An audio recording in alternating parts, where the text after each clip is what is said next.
اللہ کے بندے بد دعا تو نہیں دیتے. ہوا کیا؟ کہ تو نے بد دعا دی ہے؟ کہا نہیں دی، بات بتاؤ.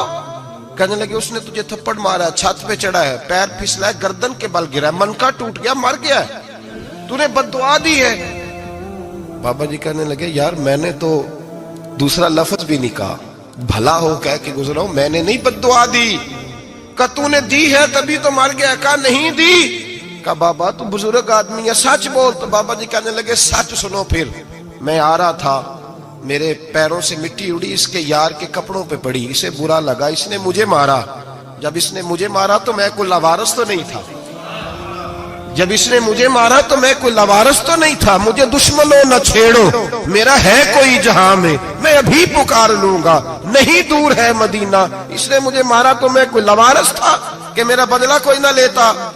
اس نے مجھے مارا ہے تو میرے یار کو برا لگا ہے تو اس نے اسے مار دیا ہے، میری تو غلطی کوئی نہیں. یاروں کا جھگڑا ہے، یہ تو دوستوں کا جھگڑا ہے، یہ تو یاروں کا جھگڑا ہے، کوئی غلطی نہیں میری، کوئی غلطی نہیں. خش خش جنہ قدر نہیں میرا، اے میرے صاحب نو وڈیائیاں، میں تے گلیاں دا روڑا کوڑا، میں گلیاں دا روڑا کوڑا. مینوں محل چڑھایا ہے سائیاں، مینوں محل چڑھایا ہے سائیاں. فرمایا اس نے مجھے لاوارث سمجھا تھا کہ تھپڑ مار کے گزر جائے، میرا کو پوچھے گا ہی نہیں. میرے رسول پاک علیہ السلام کے بارے میں رب فرماتا ہے ابھی میں تو تیرے ہوتے ہوئے کافر کو سزا نہیں دیتا کہ تو موجود ہے. یاد رکھیں حضرت فضیل بن عیاض فرماتے ہیں ایک جوان تھا، مسجد میں آیا، لوگوں سے کہنے لگا روٹی کھلاؤ. کسی نے توجہ نہ کی. اس نے کہا میں رب بتانے والا ہوں، میری طرف دیکھو تو صحیح. کسی شخص نے خیال ہی نہ کیا. پھر اس نے کہا یار تھوڑا سوچو.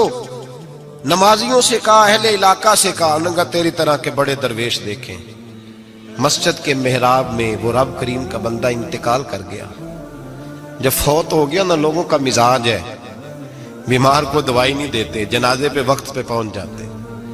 جب کوئی گر رہا ہوتا ہے تو سہارا کوئی نہیں دیتا، جب کوئی گر جاتا ہے ٹانگ ٹوٹ جاتی ہے تو تیمارداری کو زمانہ پہنچ جاتا ہے.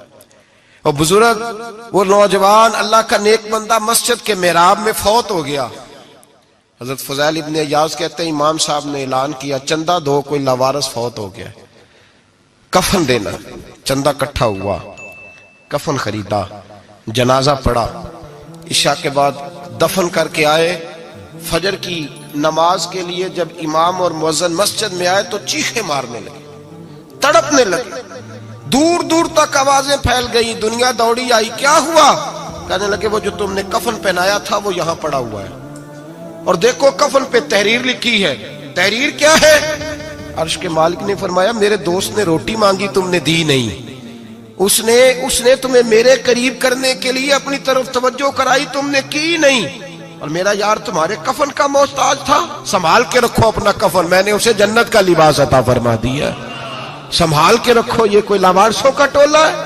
یاد رکھیں جو وارث والے ہیں، وارث والے ان کا رنگ اور ہے، جو ماننے والے ہیں ان کا مزاج اور ہے. اپنی زندگی لاوارثوں کی طرح نہیں گزارے، تھوڑا سا ادھر گیا تھا تو پھر تھوڑا سا ادھر گیا تھا تو تھوڑا سا. یہ کیا بات ہے؟ یہ کیا بات ہے؟ اپنے آپ کو، اپنی نسبت کو، اپنے عقیدے کو مضبوط رکھیں. 1 انچ کے لیے اعلیٰ حضرت فاضل بریلوی رحمت اللہ علیہ کے مکان کی دیوار گر گئی. ایک کونا مکان کا، آپ جانتے ہیں پرانی دیواریں چھوٹی ہوتی تھی اور بارشوں میں اکثر گھروں کی دیواریں گری ہوئی ہوتی تھی. ایک سائیڈ کی دیوار گر گئی تو اس کونے میں ہندوؤں کا گھر تھا. اب مستری صاحب رات کو آئے، ان سے بات ہوئی تو کہنے لگے سویرے کام شروع کروں گا.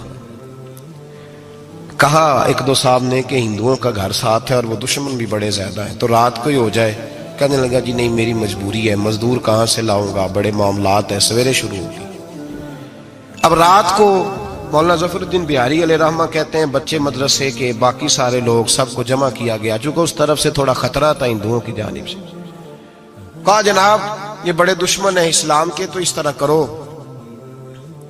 طرح کرو کہ 2-3 بچوں کی ڈیوٹی لگائیں یا کچھ لوگوں کی یہاں رات کو پہرا دیا جائے. ٹھنڈ بھی بڑی زیادہ تھی، کھڑا ہونا بھی مشکل تھا.